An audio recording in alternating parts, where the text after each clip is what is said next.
څوک چې ګیره په دغه انداز باندې اوږدوي نه یا یې خريي په پای باندې یا یې لنډوي دا لنډه ګیره د دغو دواړو ګناه سره برابره ده دا سړي ته الله عز بالله فاسق ویل کېږي شاهدي یې نه ده منظوره سلام ورته نسته په شریعت کې که په شاهدي کې پیش کوئ شاهدي یې نسته او په ګناه باندې دائمي اخته ده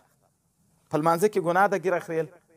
په اوداسه کې ګناه ده په طواف کې ګناه ده په حج کې ګناه ده دائمي ګناه ده یوه خبره بل طرف ته دا وایي د جهر ګناه ده په ښکاره ګناه ده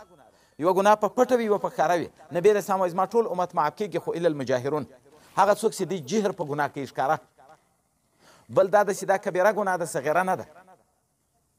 نو دائمي ګناه ده په تلاوت کې د ګناه ده په لمانځه کې په ګناه اخته یې په طواف کې په ګناه اخته یې په اوداسه کې په ګناه اخته یې دائمي ګناه ده بل دا ګناه ښکاره ګناه ده که پټه ده ښکاره ګناه ده پټه ګناه یو سړی ډېر عظیمه ګناه وکړي جنا ځینې وشي خو خدای ته معافي وي زارۍ وکوي الله یې دغسې پټه پسې ورمعاف هم کړي پرده په واچوي خو په ښکاره باندې چې ګناه کېږي اوس د غله او د کوتاتریک فرق ده د غله به لاس پرې کېږي په شریعت کې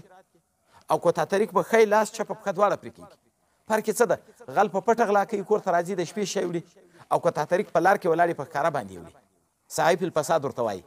د هغه جرم پر دغه باندې په ښکارهوالي ډېر ده ځکه قرآن کې احصري راغلی دی یو بې لاس پرې کېږي ښی لاس او چپه پښه او د غله به صرف لاس پرې کېږي ولې ګناه ده یوه ښکاره ده د بل پټه ده دا فرق ده نو ګیره ښکاره ګناه ده دائمي ګناه ده کبیره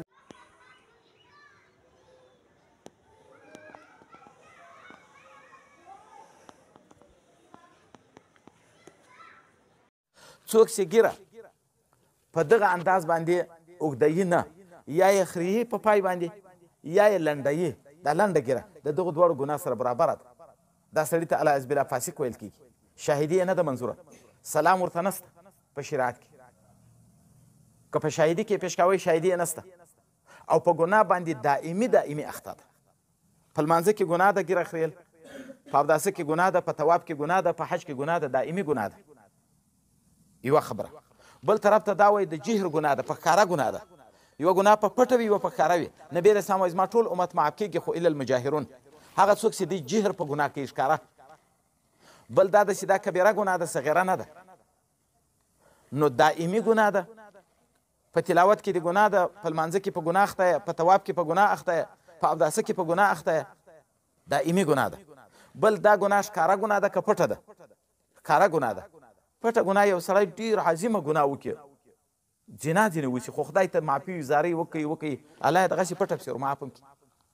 پرده په واچوي خو په ښکاره باندې چې ګناه کېږي اوس د غله او د کوتاتریک فرق ده د غله به لاس پرې کېږي په شریعت کې او کوتاتریک به ښی لاس چپه پښه دواړه پرې کېږي فرق یې څه ده غل په پټه غلا کوي کور ته راځي د شپې شی وړي او کوتاتریک په لار کې ولاړې په ښکاره باندې وړي صحیف الفساد ورته وایي د هغه جرم پر دغه باندې په ښکارهوالي ډېر ده ځکه قرآن کې احصري راغلی دی یو بې لاس پرې کېږي ښی لاس او چپه پښه او د غله به صرف لاس پرې کېږي